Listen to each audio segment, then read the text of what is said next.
Good afternoon and welcome back to Realcomm Live. I've got Jim Whalen and Cecilia Lee with me, two of our executive committee with the Real Estate Cyber Consortium, better known as REC. Good afternoon. How are you guys feeling? Hello. How are you enjoying the conference so far? It's been wonderful. So many people, so many familiar faces, lots of knowledge sharing, lots of innovations happening. I've really enjoyed myself. Yeah, you can't replace the in-person reconnectedness that you do every year here. Right? Absolutely. So let's tell the audience a little bit about REC, right? We were established in 2017. Jim, you were in that room at the time, right? And we've got, over 50 member organizations right now, about 150 personal members. And I think we manage over $300 billion worth of revenue with our member companies, right? And one of the other things that I really like about REC is the content that we're putting out, the best practice groups that we have. We have the Reckoning podcast, right? Cecilia, talk a little bit about the Reckoning podcast. Sure. So the Reckoning podcast started as part of our training committee. We really wanted to encourage people and promote awareness because cybersecurity is a real thing. And to do that, we have to do it as a community together. We need to learn together. And so a lot of the content that we'll push out is not just for the technical people, it's for our asset managers, for our executive team. It's really for anybody that's in the build industry. Absolutely. And your company, Boston Properties, you guys have been involved for quite some time, right? Yeah. How's the experience been as far as being involved in REC? Sure, Greg. Yeah, so we're BXP now. BXP, right? Yeah, that's right. Rebranded. I'm sorry. Yeah, no, all good.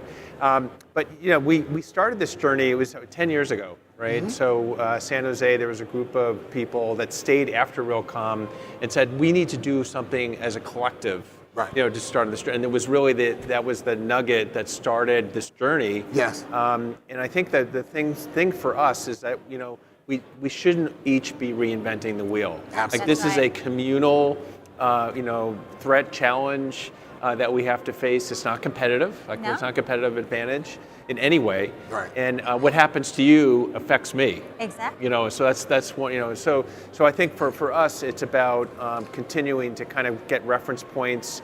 The membership, as you know, Cecilia, is like it's all over the curve in terms of their maturity models. And I think one of the things I appreciate, people have come on board on various parts of that maturity and moved up the curve because of the value of the community and the power of the community. I mean, I remember when this was first founded and looking at everybody on stage, the founding members, I realized that we needed to do something as an organization. And your journey is a case study. Exactly. Yeah. So, we realized that we couldn't do this. We could do this alone, for sure, but we're faster and better together. And so all that knowledge sharing allowed us to be on that journey that much faster and mature that much faster. Right, and Jim, you like to talk about critical mass, right?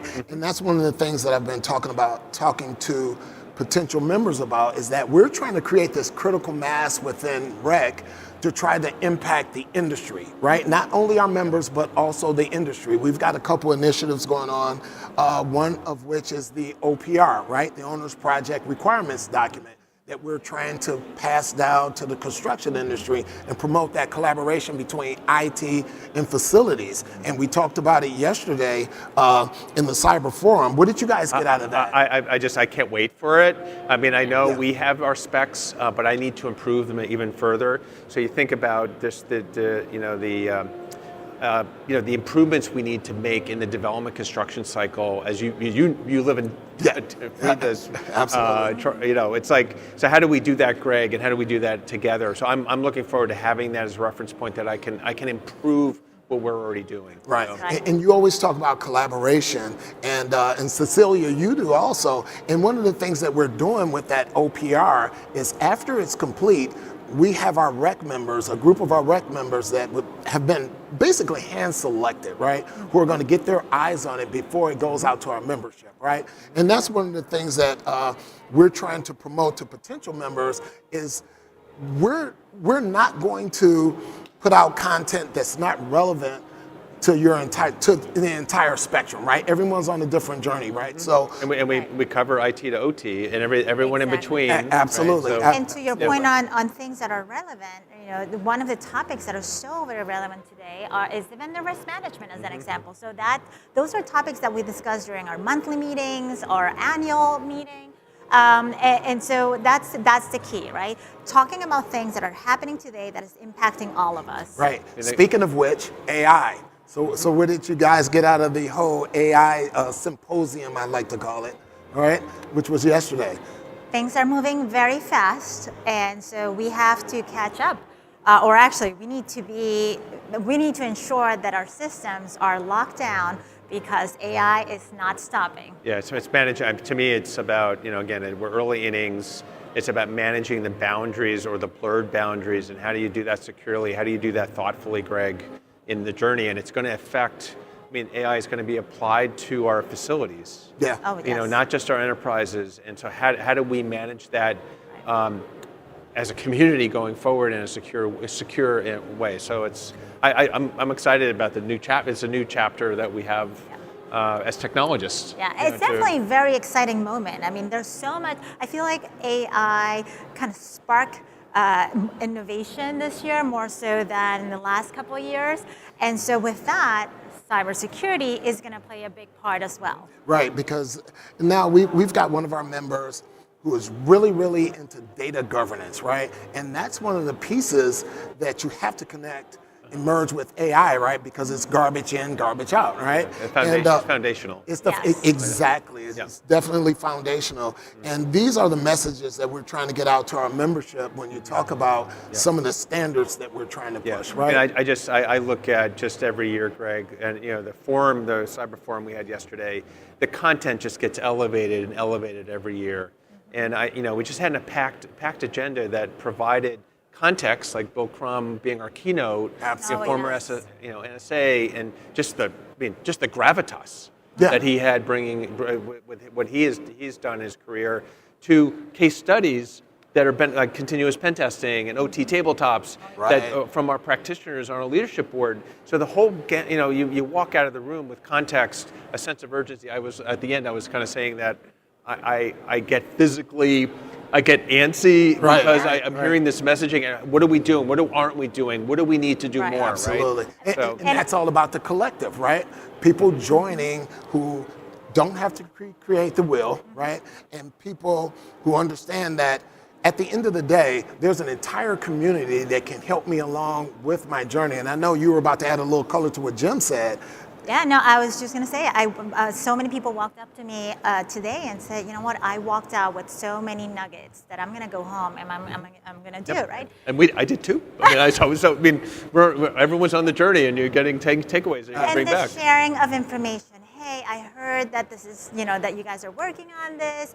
What can you tell me? And so is that peer coaching? Yes, yeah. And I love, when Bill Crum was on stage, Greg, so he mentioned our communities like ours being force multipliers. Absolutely. Oh, yes. Being force multipliers, and that is a real thing. Mm-hmm. Yeah, right? No, it's huge. And we have our rec booth over there, right? Booth 710. And I've had a ton of traffic over there. And people are migrating to the rec because they feel as though, hey, this is somewhere for me to gain knowledge. This is almost like a training ground for me. Like you said, everyone's on a different journey. Yeah. Everyone's in a different place in their journey. And I think what we're becoming is that organization that you dare not be a part of because there's so much knowledge there. Yeah, and I don't know about you, Cecilia, but like when I tell our board that we helped co-found, we are a member of this community. Absolutely. And we're gaining reference points. I mean, it's an attestation of like our commitment to the community, right? So absolutely. And gaining that knowledge. Yeah, Greg, and although it's about our members, it's still about the industry as a whole, right? That ecosystem as a whole, right? Yeah, and don't forget, cybersecurity, it doesn't discriminate, right? No matter what type of asset class you have, this is something that you ought to look at. Mm-hmm. In your organization. Absolutely. I had an interesting conversation with one of our members, and I said, hey, at the end of the day, there's organizations on the OT side that should be elevating cyber as a life safety system. Yeah, Right? well, we Yeah. talked about the impact on physical. Exactly. I Yeah. agree. Yeah, Okay. yeah. So, No. if you want more information about REC, please come and visit booth 710. We've got myself, some of our other members there. If you see one of our members wearing this pin here, stop them, chat with them, find out what their experience has been with REC. Any closing thoughts?